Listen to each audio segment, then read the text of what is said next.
Hi, everyone, and welcome back to the broadcast. Well, I really don't know where to begin today's report other than issuing a major red alert because right now you guys are about to see that the feds are taking on freedom of speech, our rights to freedom of speech, and they are going full force with jailing people for their right to speak. Not only that, but I've got a prediction that after and if this goes according to the Fed's plans, then we are going to see Democrats start arresting media personnel for certain things. I've got lots to share with you guys today. And again, these are my predictions. These are what I think is going on, and it's not looking good. Well, let's start with this right here. I want to go straight to Gateway Pundit to kick this off.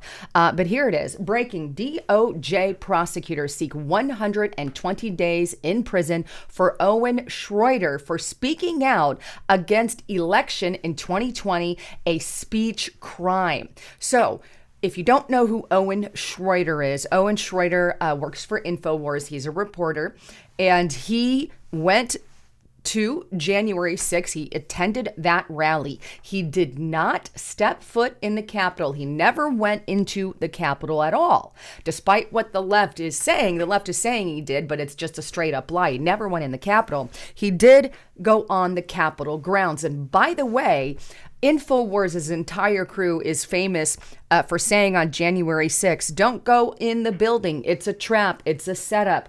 They were actually deterring people from going into the building. And that's what makes this case all the more, shall I say, tyrannical, because the feds are literally demanding that Owen Schroyer face jail time for speech that he gave before January 6th, on January 6th, and after January 6th. That's what this is all about. Let's take you straight to the document because I want to go straight to the source so you guys can follow this with me here. But here it is. And you can see the United States of America against Jonathan Owen Schroyer.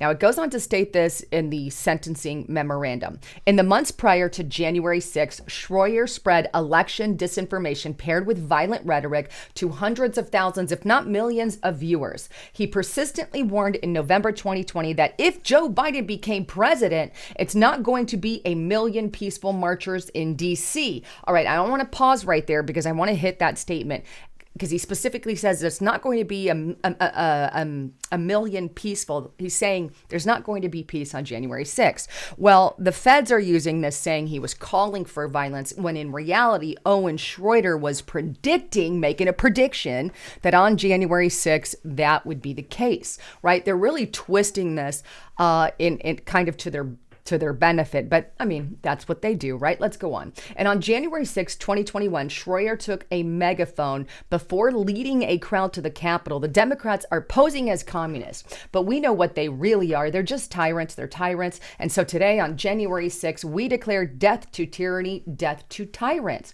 Schroyer did not stop at the sight of tear gas or sounds of explosion on the west side of the Capitol. He continued marching on the top of the steps, chanting 1776, where rioters would eventually violently breach the Capitol and its police line and halt the transfer of presidential power. He did not step foot inside the Capitol. He didn't need to, they say.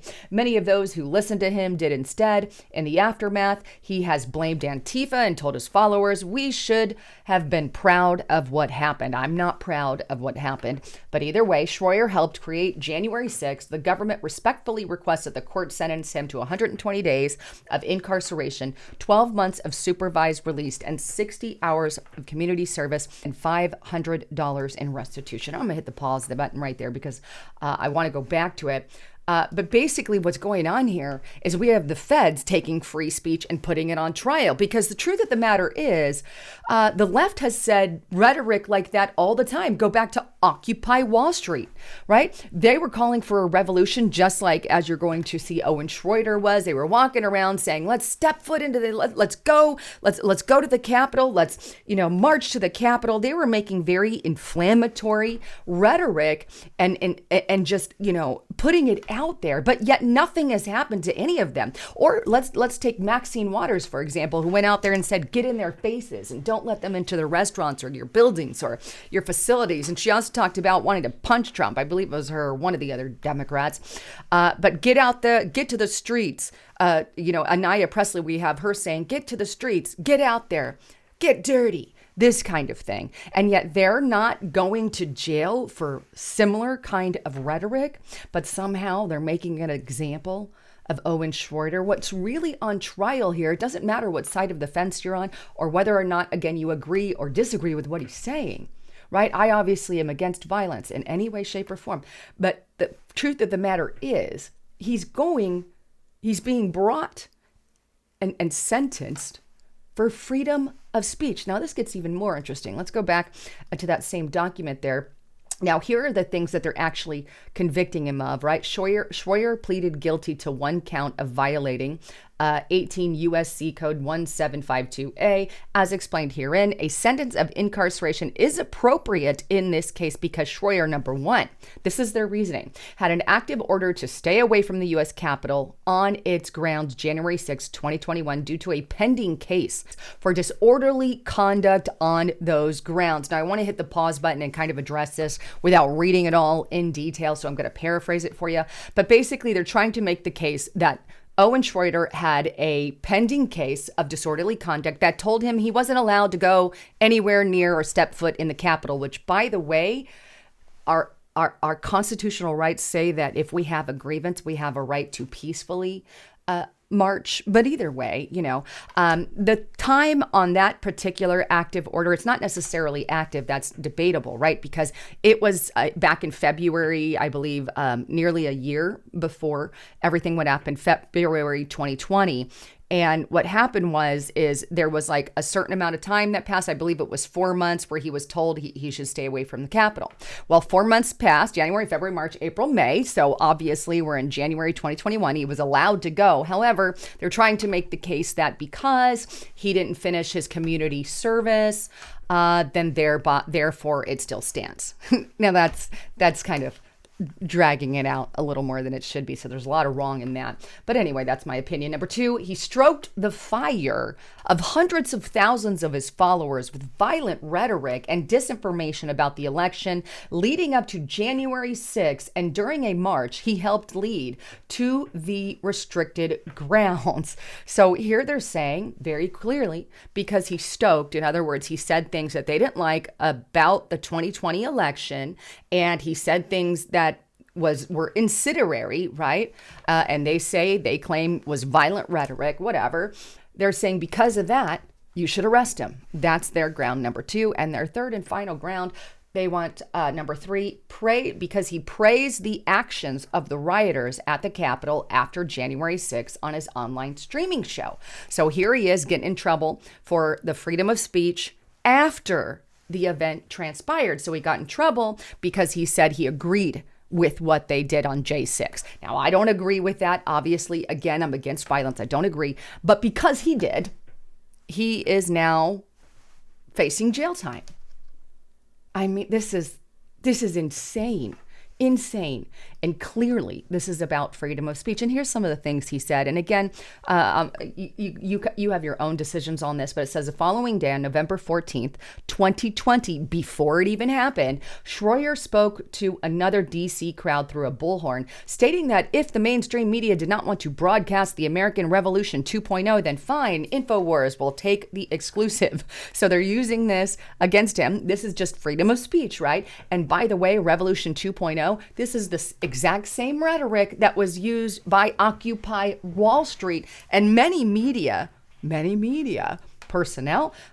I mean, if you read through this, it's all similar kind of content, but here's some more things that he broadcast on November 18th before it transpired. Let me tell you, if you steal this election from us, and you put in a UN communist, corrupt criminal Joe Biden in the White House, it's not going to be 1 million marchers who are peaceful in DC. No. That was his, again, prediction.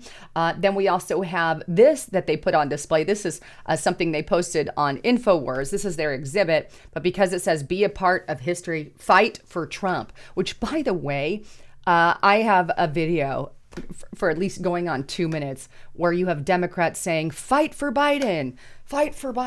And I mean, there's a lot of ways that can be interpreted, but they're taking this a physical route. Obviously, you have a metaphorical route as well. So see how clearly This is all about freedom of speech. And then, of course, here's him on the Capitol grounds. Again, he did not go into the Capitol. Then we have what he said after freedom of speech on display for what you said before and what you said after. And here's some of the things that he said after. On May 17th, 2021, here's what he said. He said he realized something about January 6th, that, yeah, J6 got out of control. Yeah, there was some violence against the police. There was a little bit of violence to the building too, property damage. Schroyer stated that January 6th was like a mouse that roared. So this again is just some more rhetoric that they're sharing. And then they share this exhibit because they didn't like the fact that he said that Democrats are trying to ban me from being at the Capitol. They used that as another image there for him. But again, this is all about freedom of speech. But what really puts the icing on the cake is they actually admit that that's what they're doing, right? So take a look, and this is on page 18. And it says, the absence of violence or destructive acts is not a mitigating factor. Now, this is huge because what they're trying to say here, the feds are saying, hey, it doesn't matter if he didn't do anything violent, he still deserves to go to jail. That's not even a factor here. What is a factor then? What he said before and after and during, that's it. And thereby, that is worthy of prison. In other words, freedom of speech. And here they even put the icing on the cake again, and here it is. And it's specific deterrence. Here's why they want to go harsh on Owen Schroyer. Specific deterrence for this defendant drives much of the government's recommendations in this matter. In other words, they want to make an example out of Owen Schroyer and give him harsh punishment to make sure you learn from his mistakes and you don't speak out in any way that they don't particularly like, that you don't use the same rhetoric. It's to deter you and me, the American people, from doing or saying the things that Owen Schroyer said. Again, Donald Trump says, they're not after me, they're after you. This is ever so clear that freedom of speech is on trial. We have freedom of speech on trial with Donald Trump. Now we have freedom of speech on trial with Owen Schroyer. And here's the thing, and I'm going to make a statement here or a prediction because it's just a prediction. It doesn't mean it's going to happen, right? But if they're willingly taking him to trial for speech committed before and after January 6th, right, for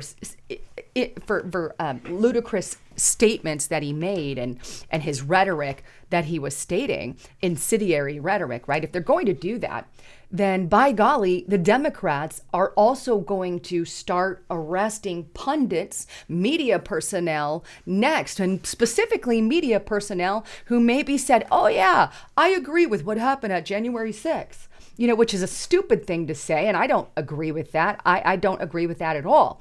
But it's a freedom of speech, and you can say stupid things if you want to say stupid things, right? So what are they going to do? They're going to start going after media personnel for saying anything that could remotely hint in that direction in any way, shape, or form. That's what's next. Because if they win with Owen Schroyer, now they're good. Now they're done. Because now they're going to go after anyone who said rhetoric encouraging anything before January 6th or after January 6th. There really is no other way to look at that.